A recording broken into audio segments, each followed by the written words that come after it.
మహాత్మా జ్యోతిరావు పూలే జయంతిని అధికారికంగా నిర్వహిస్తున్న రాష్ట్ర ప్రభుత్వానికి తెలంగాణ ఉద్యమకారులు బీసీ సంక్షేమ సమితి జాతీయ ప్రధాన కార్యదర్శి బీరయ్య యాదవ్ కృతజ్ఞతలు అభినందనలు తెలిపారు.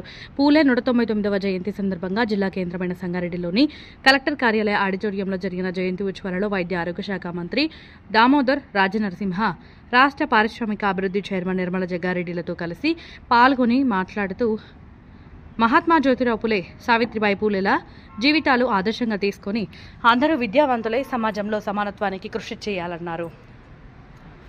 దేశభక్తి అనేది ఎక్కడో లేదని, సమాజంలో తోటివారిని ప్రేమించడం, గౌరవించడం, సమానత్వం కోసం కృషి చేయడమే అసలైన దేశభక్తి అన్నారు.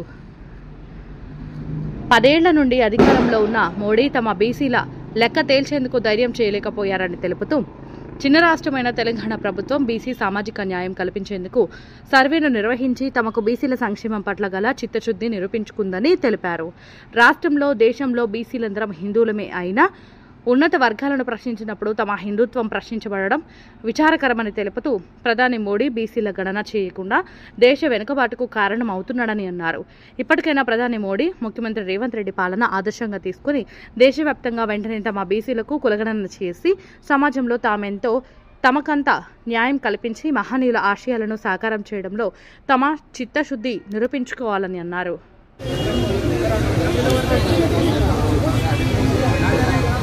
మహాత్మా జ్యోతిరావు పూలే ఆశయాలు సాధిద్దాం. మహాత్మా జ్యోతిరావు పూలే ఆశయాలను మహాత్మా జ్యోతిరావు పూలే ఆశయాలను ఆవాజ్ దేవ్. సామాజిక న్యాయం సామాజిక న్యాయం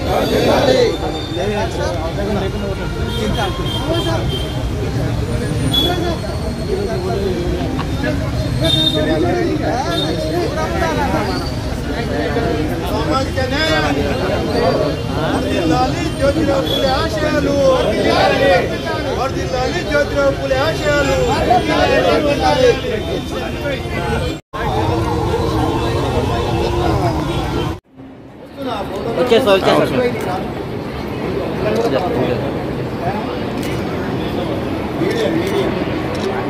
ఓకే సార్. జ్యోతిరావు పూలే గారి యొక్క జయంతి సభను అధికారికంగా జరిపిస్తున్న రాష్ట్ర ప్రభుత్వానికి అభినందనలు తెలియజేస్తూ, ఈ కార్యక్రమానికి ముఖ్య అతిథిగా విచ్చేసినటువంటి రాష్ట్ర పారిశ్రామిక అభివృద్ధి సంస్థ చైర్మన్ సోదరిమణి నిర్మలా గౌడ్ గారికి, అలాగే స్థానిక సంస్థల అడిషనల్ కలెక్టర్గా ఉన్నటువంటి మా డైనమిక్ ఆఫీసర్ చంద్రశేఖర్ గారికి, అన్ని కార్యక్రమాలను తాను వచ్చినప్పటి నుంచి, బాధ్యత తీసుకున్నప్పటి నుంచి జయప్రదంగా చేస్తున్నటువంటి జగదీశ్వర్ సార్ గారికి, మా తోటి కుల బాంధవులకు, బీసీఎస్ సోదరులకు, విద్యార్థినులకు, మీడియా సోదరులకు వందనం, శుభాభివందనం. చాలా వరకు మహాత్మా పూలే గురించి అనంతయ్య సార్ మొదలుకొని అశోక్ సార్ వరకు, ముప్పారం వరకు అందరు చెప్పారు. నేను పూలే గురించి, పూలే చరిత్ర గురించి నేను చెప్పదలుచుకోలేదు. కానీ పూలే నుంచి మనం ఏమి నేర్చుకోవాలనేది ఒక 2 నిమిషాలనే ముగించదలుచుకున్నాం. ఇప్పటి వరకు మాట్లాడిన ముప్పారం బీసీల మీద బాగా బాధ్యత పెట్టిండు. బీసీలు అనేది ఈ నిచ్చెనమెట్ల కుల వ్యవస్థలో మధ్యలో ఉన్నారు. ఇక్కడ తొక్కబడలేరు, అక్కడ ఎక్కబడలేరు. మధ్యలో ఉన్నందుకు ఆ బీసీ కులాలు చైతన్యం కాలేదు. ఏ రాయితే బాగా కొట్టబడుతుందో అది విగ్రహం అవుతుంది అనేది సామెత ఉన్నది, పెద్దలు చెప్తారు. ఏ జాతి అయితే అణిచేయబడుతుందో ఆ జాతి నుంచి విప్లవం వస్తుంది. కానీ దళిత వర్గాలు చారిత్రక పరంగా చాలా వరకు గంటరాజితనంగా అన్ని విధాలుగా నష్టపోయినందుకు వాళ్ళు పెద్ద ఎత్తున అంబేద్కర్ నవయుగ భారత ఏదైతే చైతన్య దీప్తి ఉన్నదో అంబేద్కర్ మూలంగానే ఈ వర్గం చైతన్యమైంది. ఏదైతే కాంచీరామ్ గారి మాటల్లో చెప్పాలంటే, చైతన్యవంతమైన ఏ వర్గమైనా, అది ఏ కులం అనేది కాదు, ఏ వర్గమైనా మిగతా కులాలను జాగృతి చేస్తుంది, నడుపుతుంది, తీసుకొస్తుంది, లాభం చేస్తుంది, ప్రయోజనం చేస్తుంది. దాన్ని అందరం తీసుకోవాలి. అయితే ఇక్కడ మనం రాజకీయ ఫలితాల కంటే కల్చరల్ దాని మీద మనం ఫోకస్ చేయకపోతే దేశం ఎట్టుపోతుంది అనేది చాలా ప్రమాదమైన స్థాయిలో ఉన్నది. దేశం అందరూ అనుకుంటున్నారు అభివృద్ధి చెందుతున్నది, మనం డిజిటల్ ఇండియాలో ఉన్నాము, రాకెట్ సైన్స్ ఉందంటే ఎంత రాకెట్ సైన్స్ ఉన్నప్పటికీ మనం ఎవరు మేమిటో మొక్కల మీద రాయకున్నా తప్పకుండా అండర్ కరెంట్ కోడ్ తోటి పోతున్నది. పూలే గారి బాటలో చెప్పాలంటే పూలే గారు ఏం చెప్పారు? విద్య చదువుకోవాలని చెప్పారు, అందరికీ సమానత్వం ఉండాలని చెప్పారు. దానికోసం మెజారిటీ ప్రజలైనటువంటి బీసీఎస్సీలు కలిసి ఉండవలసిన అవసరం ఉంది. మరి అప్పర్ క్యాస్ట్ తోటి కొట్లాడాలన్నా అప్పర్ క్యాస్ట్ తోటి కూడా మనం కొట్లాడద్దు.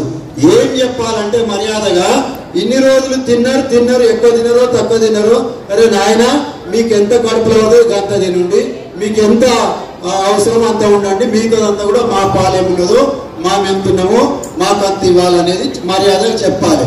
ఈ దేశంలో 80 కోట్ల మంది బీసీలు ఉన్నారు. వీళ్ళందరూ కూడా మెజారిటీగా హిందువులే, హిందూ ప్రాక్టీస్ చేస్తారు. హిందూ సంస్కృతి ఎల్లమ్మలు, పోషమ్మలు, బీరప్ప జాతర, మల్లన్న జాతర, దుర్గమ్మ జాతర, బోనాలు, మా నిర్మల సోదరి అన్నిట్లో ముందుంటది.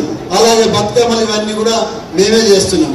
కానీ మేము ఎప్పుడైనా అప్పర్ క్యాస్ట్ ను ప్రశ్నిస్తే మేము హిందువులను కాకుండా పోతున్నాం. వై అనేది బీసీలు గుర్తుంచుకోవాలి. అలాగే ఈ మీద ఉన్న సెక్షన్ కానీ ఫ్రంట్ లైన్ ఉన్న 2 సెక్షన్స్ కానీ తెలుసుకొని ఇంకేమో చేయాల్సిన అవసరం. ఇక్కడ వచ్చిన విద్యార్థిని ఎక్కువ మంది మీరు డాన్స్ చేసిన ఆ రూపకంలో కూడా తెలంగాణ ఉద్యమంలో 100 ఉపన్యాసాలు ఒక పాట తీర్మారు. ఎట్లనో మీరు కూడా ఈ రూపకాన్ని బాగా ఎంజాయ్ చేశారు, ఆనందించారు. మీరు ఒకటి జ్ఞాపకం చేసుకోండి, సావిత్రిబాయి పూలే ఎందుకోసం కొట్లాడింది, ఎవరి కోసం కొట్లాడింది, ఎవరితో కొట్లాడింది అనేది మీరు తెలుసుకోవాలి. అలాగే మా ప్రిన్సిపల్ గారు చెప్పినట్టు గులాంగిరి పుస్తకాన్ని చదవాలి. అలాగే మీరందరూ కూడా ఈ సమాజం కోసం మనం పోరాటం చేయాలి. హెచ్చు తగ్గులు లేని సమాజం కోసం పోరాటం చేయాలి. అలాగే అన్ని మతాలతోటి అన్ని కులాలతోటి సోదర భావంతో ఉండాలి. భాయిచారా, బ్రదర్హుడ్, ఏ మతమైనా ఏ కులమైనా ఏ ప్రాంతమైనా ఏ వర్ణమైనా వాళ్ళతోటి మంచి ఉండాలి, ప్రేమతో ఉండాలి. దట్ ఈస్ దేశభక్తి. అదే దేశభక్తి. దేశభక్తి అంటే ఏదో జై భారత్ మాతనో ఇంకేదో అంటే దేశభక్తి కాదు. పక్కనున్న వారిని ప్రేమించాలి, అందరితోటి మంచి ఉండాలి. అదే దేశభక్తి. మనం ఒకే ఒకటి ఎవరు ఎంతున్నారో అంత వస్తే అది సామాజిక న్యాయం అవుతుంది. లేదు అందరిది నేనే తింటే అది సామాజిక న్యాయం కాదు. ఈ దేశంలో ఉన్నంత సంపద కూడా కొందరికి చెందుతున్నది. ఆ కొందరికి చెందకుండా అందరికి రావాలనేదే ఈ కులగణన యొక్క ముఖ్య ఉద్దేశం. కులగణన ఎందుకు చేయవు? మోడీ గారు నువ్వు బీసీ అని చెప్పుకుంటున్నావు కదా, నీ కులం అప్పటిదాకా బీసీలో లేకుంటు కదా, 2002 దాకా నువ్వు వైశ్య కులానికి చెందిన ఉపకులం కదా, నువ్వు బీసీ అయినావు కదా. మరి బీసీ అయిన తర్వాత బీసీలకు చట్టసభల రిజర్వేషన్ ఎందుకు పెట్టలేవు? 2011 అయిన జనాభా లెక్కల తర్వాత 2021 అయినప్పుడు నువ్వు జనాభా లెక్కలు ఎందుకు చేస్తలేవు అంటే బండారం అంతా బయట పడుతుందని భయపడుతున్నావు నువ్వు మిస్టర్ మోడీ. కానీ ఒక తెలంగాణ రాష్ట్రానికి చిన్న ప్రాంతానికి ముఖ్యమంత్రి అయినటువంటి రేవంత్ రెడ్డి గారు, అది ఏ పార్టీ అయినా ఏ ప్రభుత్వమైనా మా బీసీల కోసము ఒక అడుగు ముందుకేసి మా యొక్క రాజకీయ ఆర్థిక సామాజిక ఆ కల్చరల్ ఏదైతే స్థాయి ఉన్నదో ఆ స్థాయిని గుర్తించడానికి ప్రభుత్వ పరంగా ఒక కమిషన్ వేసి ఆ స్థితిగతులను ఆర్థిక సాంస్కృతిక ఎడ్యుకేషన్ స్థితిగతులను చేసినటువంటి ఆ ప్రభుత్వాన్ని అభినందించవలసిన అవసరం ఉంది. అది చట్టం అవుతుందా, సుప్రీంకోర్టు ఏం చేస్తుందా? ఎందుకయ్యా ముందు చట్టం అయింది. రాష్ట్ర ప్రభుత్వాలకు అధికారం ఉన్నది. సుప్రీంకోర్టు చెప్పింది రాష్ట్ర ప్రభుత్వాలు కమిషన్ వేసి జనాభా లెక్కలు చేయొచ్చు, వాళ్ళకి అభివృద్ధి కార్యక్రమాలు చేయొచ్చు అనేది ఉన్నది. దాని ప్రకారం చేశారు. అది తప్పకుండా తమిళనాడులో 9th షెడ్యూల్ ఏదైతే పెట్టారో ఆనాడు కరుణానిధి అనేవారు, ఆయన మంగళి స్టాలిన్ ఆయన కొడుకు ఇప్పుడు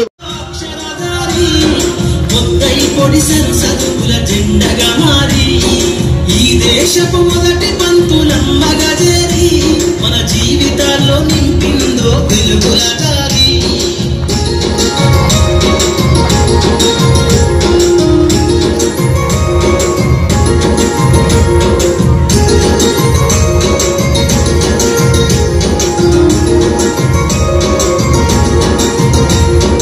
అజ్ఞానం గమ్ముకున్న రోజులను ఆ చీకటిని చేసిన మేధస్సును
భవిష్యత్తుకు పునాదేశే పుస్తకాలను మన మస్తకంలో బంధించరా అక్షరాలను నీ భవిష్యత్తుకు పునాదేశే పుస్తకాలను మన మస్తకంలో బంధించరా అక్షరాలను నిక్షిప్తమై దాగిన కోడింగు భాషను నువ్వు నేర్వాలిర విశ్వపు విజ్ఞాన రాతను నిక్షిప్తమై దాగిన కోడింగు భాషను నువ్వు నేర్వాలిర విశ్వపు విజ్ఞాన రాతను సదవాలిర పేదల కన్నీటి దారను సదవాలిర పేదల కన్నీటి దారను వెతకాలిర జగజ్జేత అన్వేషణను అనగారిన జీవితాల్లో అక్షరధారి కొత్తై పొడిసెను చదువుల జెండగా మారి ఈ దేశపు మొదటి పంతులమ్మగా చేరి మన జీవితాల్లో నింపిందో వెలుగుల దారి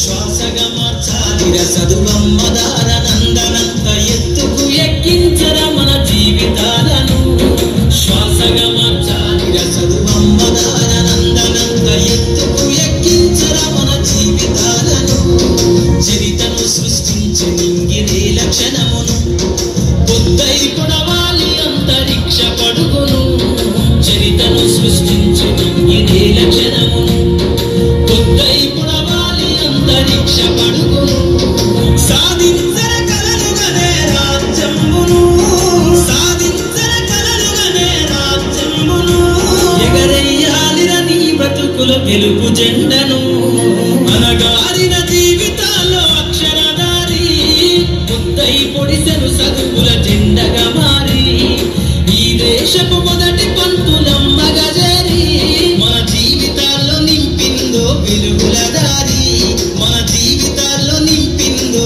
వెలుగుల దారి మన జీవితాల్లో నింపిందో వెలుగుల దారి